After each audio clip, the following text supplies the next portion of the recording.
as a standing off, this situation has now rapidly deteriorated. The LAPD moving in on horseback, firing rubber bullets at protesters, moving them on through the heart of LA. Oh! You just shot the. You okay? That was Australian reporter Lauren Tomasi, struck in the leg on air while covering the LA protests that have erupted against immigration and customs enforcement raids. The stunning footage appears to show the officer aiming at Tomasi and crew, you can see him there, before firing a rubber bullet at them. Australian Prime Minister Anthony Albanese condemned the incident Tuesday, 4 days into the riots. Here he is speaking at the National Press Club in Canberra, the capital of Australia. That footage was horrific. That was the footage of an Australian journalist doing what journalists do at their very best. We have already raised these issues with the US administration. We don't find it acceptable. New York Post photographer Toby Canham also hit by a rubber bullet. The Post reports police shot him in the head Sunday evening as he was filming a chaotic scene between cops and rioters. A California Highway Patrol officer suddenly turned and fired his weapon at him. Reactions poured in. Australians versus the Agenda X account didn't seem upset that the Aussie reporter took a hit, writing, quote, "This is the same journalist who celebrated when I was imprisoned for helping to organize anti-lockdown protests during COVID. I'd like to extend my personal thanks to the Los Angeles Police Department for their service." Meanwhile, Republicans against Trump denounced both incidents, posting, quote, "Stop attacking the press now. This is a disgrace."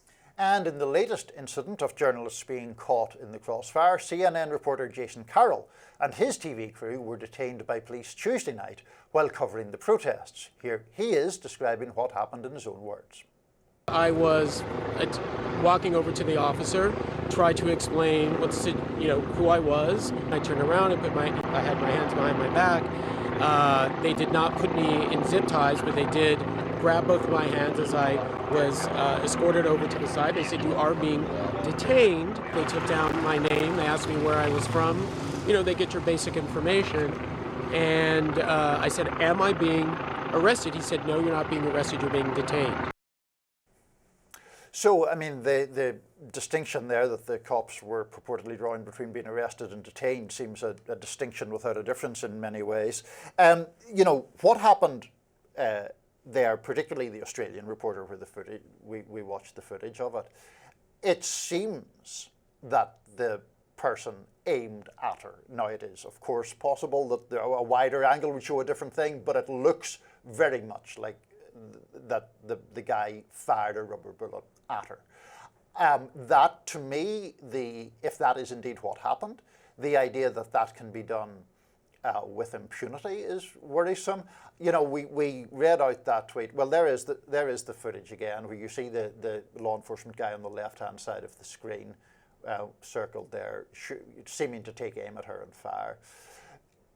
This is, I think, one of the problems of there being so much anti-media sentiment in the general bloodstream of public debate. Yes, of course, the media has failings. We have identified them here repeatedly. But the idea that if you're wearing a police uniform or riot gear, you can just take a pot shot with a rubber bullet at a reporter, I mean, that seems just terrible to me. Yeah, reporters shouldn't be targeted. I'd be interested to know if this police officer was chastised for what he did, and I wouldn't be surprised if that were the case. I do think maybe people are making a little bit too much hay about this, as if this was as if the police writ large are targeting reporters intentionally. These are obviously very contentious situations. When we saw the camera pan around, we saw that there were a lot of other people there filming who were ostensibly not part of the press. Lot of them. How do you know they weren't part of the press, Amber? Well, I would assume they'd be wearing either press badges or not dressed in all black. I mean, well, hold on, though. I mean, from what I could see, the cops were looking in another direction and then turn around and take a shot at her. So I think, while I think that we are right to be cautious in exactly what happened, I also don't think we should lunge to the other extreme and just assume that he was taking Sure, but a shot at presumably somebody all violent. those people we're looking at in the back are not members of the press, right? So they could have been firing in the general direction. But look, I know a lot of people who have covered riots That's for... not the general direction. Oh, well, look at those two people right there. I think that there's, look, I know a lot of people who have covered riots over the years. Several of my friends were embroiled in the 2020 summer riots and got shot with rubber bullets. This is not ideal, right? We don't want members of the press getting shot with rubber bullets, but we're talking about a riot here. I think the idea that the police are out there trying to hunt down reporters to shoot them with rubber bullets is disingenuous, and I think not giving enough deference to people who are in a very tense situation with people throwing rocks at them, setting cars on fire. And again, this reporter should not have been shot, but I loathe to turn this into some like larger trend where the police are just are targeting reporters because they don't like their coverage. I'm not necessarily saying, whenever you say larger trend, I mean, the implication there is that I think the police writ large are going around shooting reporters. I don't think that, but I do think I don't think have the footage of the New York Post photographer also getting hit in the head with a baton round. But the footage which he himself took, which is very sinister because you can see the thing coming toward him in slow motion. I mean, that seems clearly targeted at him. I would argue that the Australian woman, it was clearly targeted at her. And just in general, and perhaps this is a philosophical difference, I think I'm just less inclined to take a generous interpretation of police actions than you are. I think that in those instances, those are obvious abuses of power.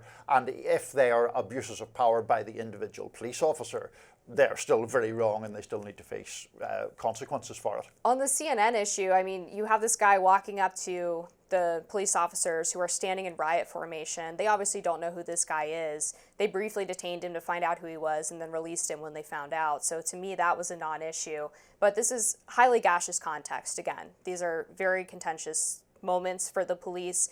They're trying to make decisions in a snap moment to try to disperse these crowds. And I don't support, obviously, the shooting of this reporter with the rubber bullet. But again, to me, this is like a small blip on the radar of what the police are dealing with over the past 6 days. I mean, it's a police assault on a civilian. Yeah, and I said that he should be held accountable for it. They should give him a talking to, make clear that that's not acceptable.